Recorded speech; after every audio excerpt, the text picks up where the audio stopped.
Welcome back to GSL Code S. Tayson Artos is here. We're going to go to the winner's match here. It's our third best of 3 of the day. The winner of this moves on to the round of 16. Yeah. It is going to be people that maybe you didn't expect in the winner's match. It's going to be flying against YoDa. MC and BRG are the ones in the loser match. How weird is that? It's a new place that we're at, Tasteless. You got to keep up with the strats. You got to keep up with exactly how to play, and you got to, of course, keep up your skills. Everyone is practicing so hard all the time. It's funny because, you know, the beta for Heart of the Storm wasn't out for a really long time. You know what I mean? It wasn't out for like an incredibly long amount of time. They were changing stuff in it, of course. And then, you know, some of these guys that had to do a few extra weeks of just playing Wings of Liberty. That's actually a lot of time when you look at just how long Heart of the Storm's actually been out. So, I mean, this is a stressful moment for all these pro gamers as they really need to, you know, at least get points for WCS. They need to get deep in the GSL because it's so hard. It's, you know, to go out now is not good. But one of these guys is going to be very happy. They're going to be smiling just like Flying is right now. Because one of them is going to get out. Looking like a badass right now. Yeah, he's killing it. And this guy's, he's a sneaky snake, Flying. He's a bit of a sneaky snake. He's an aggressive player. He likes to keep that pressure on. Yeah. But if you can get him into like a defensive macro game, I'm really curious. He normally falls apart. I'm really curious if he's going to go into just an Oracle opening into expand. Against Terran? Maybe. Could be. This is doing on the ladder. There's a lot of builds he could do. It's a good build, man. Yeah. You're not doing the Stargate openings anymore, right? You're on to Robo? Yeah, I do mostly Robo. I've been taking nerds out with that build, man. Not Robo, but Stargate. Stargate. You know what they say? When Tasteless tries, everybody dies. All right. That's what they say. That's what they say. And they isn't me talking about myself in this cast. But well, you're part of they. In fact, the most important part to me. Thank you. And you to me, Artosis. Thanks. What's our map? DF Atlas. All right. One of our new ones. Our new maps. Let's check it out. Here in Heart of the Swarm, we're in the first season of the GSL Code S. Who's going to move on? Will it be MC? Or excuse me, no, that's not the person that will it be YoDa? Will it be Flying? Excuse me. Let's go.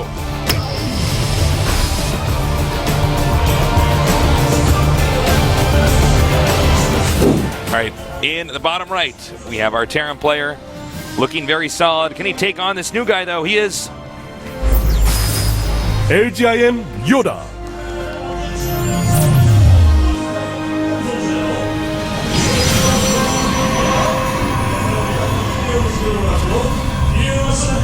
Over here, our Protoss player. Solid, aggressive play. Will he move on to the round of 16? He is.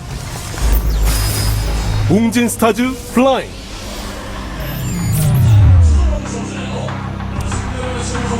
All right. Well. Time to see. I believe you can fly. I believe you can touch the sky. That's really good. I like that.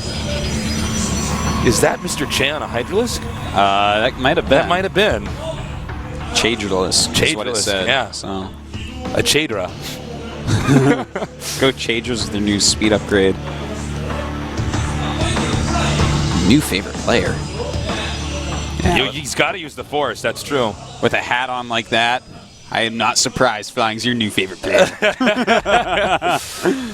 Oh, Command Center first going down. All right. Well, this isn't what I would choose against a player like Flying because, you know, Command Center first, I don't think it's been solved yet whether or not this is 100% safe against all Protoss builds, but you know, there's definitely some aggressive builds that makes this a little bit hard to pull off correctly. Yeah. You know, whether you push in quickly with a mothership core, and, you know, we've seen in the past, you know, a few weeks ago, but we have seen some Oracle plus mothership core stalker play against this type of build, and it can be pretty strong. And that's something that, you know, we could see Flying just doing, just being like, well, this is the build I'm going to do. Yeah, I like just getting. Well, you know, when you're talking about mothership aggression, wait, let's stop for a second because I don't know if we've actually talked about this. Okay. Ever off camera, but do you think that Terrans can actually keep fast expanding like this? Because in my experience with the mothership, a zealot, a soccer, you can just do so much damage. Well, if they have the bunker up, you don't break it and you can't get past it, but the mothership core can go in the main and harass lightly. I think probably eventually it's going to be 100% safe.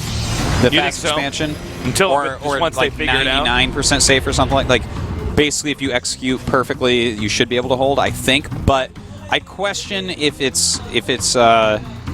there's a way to reliably stop pressure into Oracle, like a quick Oracle with this. Yeah. I don't know for sure. It's really hard to say, but.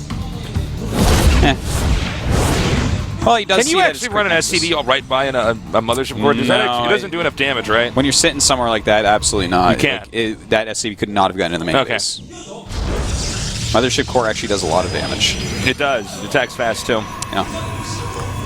All right, so he's going for the DT drop that Tails invented, which is a really ridiculously awesomely cool build. Basically, you fast expand off of just a Mothership core, throw down the Robo and Twilight at the same time. You should be making the Dark Shrine as well as chrono boosting out Warp Prism immediately from the Robo. And that's going to time out perfectly to warp in 2 DTs into YoDa's base. It's a very strong build. And from there, you can do kind of anything. Yeah, yeah. Well, from there, I mean, there's so many branches. Yeah. And so many options. As Tails did it, and I have to agree with him, he went Double Forge and Colossus Tech. And it's like, you can actually do all of that at once. Yes, you can. You have to be a little bit careful about some certain stim times. Now, what did he see exactly? Okay. So okay. he actually... Wait. Does he see see the... it? Oh! Nope. He barely did not see that. Had he seen this If you see the Warp pop Prism, up, you know what it is. Yeah. You're like, oh, DTs are coming. And you make a few turrets, and you go for a Raven, you kill yeah. them. But yeah, this is such a strong, nice build. I have not messed with this build. We got some pylons over here. You should. You want to check for... You should mess with this Well, you know build. what's funny is it's actually... well, I didn't tell you, but for those of you guys who don't, there's a Brood War build that was like almost identical to this. Yeah. I mean, pretty much. But with Brood War units. Oh! Wait, no, we don't know for sure. Yeah, if he saw may it. not have seen it. He may not. That was he did shift clicked. He did not see. Oh, no. Okay. Oh, my God. Zabop, zabop. He saw that one. The Marines are incoming. He's warping in 1 DT. He should be warping in 2 most likely, but... Oh, there you go. He was a little bit short gas. Oh. Good scan. Yep. Gotta hand that to And him. he's out of the scan lane. Now, a turret is on the way. Oh, And another these are good really scan. good scans. So, that was a little bit of luck/unluck. YoDa was scouting. He did see that. If the DTs get warped in, and the Marines aren't already in that position, and they're in 2 completely different places, and you don't start the turret as quickly, and maybe you drop the mules, and everything can go wrong. Yeah. As is right now, we do see what Flying's going to go for after this. He's adding extra gates, a forge, a lot of extra gates, in fact. Interesting. He's not getting any upgrades for his units, but he's adding a lot of gates. This is not what I expected to see. He's got no real splash damage on the way. Yeah. And he's going up to... Well, 6 gates is fine, but I wonder what his plan is here with this. Well, we will be finding out soon. The one weakness of this build is that if the DTs don't do any damage, Yes. you can be harassed. Yeah. You don't have a lot that you're really defending with, and you got to be careful because with the medevac boost, you can really get. You can actually just get straight up killed. Yeah, DT Tech is not a good starter against medevac boosts overall if you do nothing. And you know what? I don't think he actually saw those Marines move. I think I he might believe he actually did not. be I right. think he did. He does have an observer somewhere. I'm not sure exactly where, but... Okay, well, now he should see those But see, medevacs he might coming think out. that's just a generic drop or something, when in fact, Maybe. he could just attack the front. Yeah. He could just, like, Well, run up there and stim and shoot the Nexus down and run away Yeah. and be like, ah! with the units he has right now, I think YoDa's about to do critical damage to Flying. Pretty certain of that, Tasteless. Photon Overcharge is not enough to stop an army of this size. That is quite certain. Oh, ninja move here. Well, Sucks. that's basically it. This is a ton of That's damage. YoDa, man. That's the guy who taught Luke how to lift up that X-Wing with his mind. That's exactly who he That's is. it. And as those DTs go down, what is he supposed to do here? It looks like he's going to end up losing the Nexus and the Robo and the probes.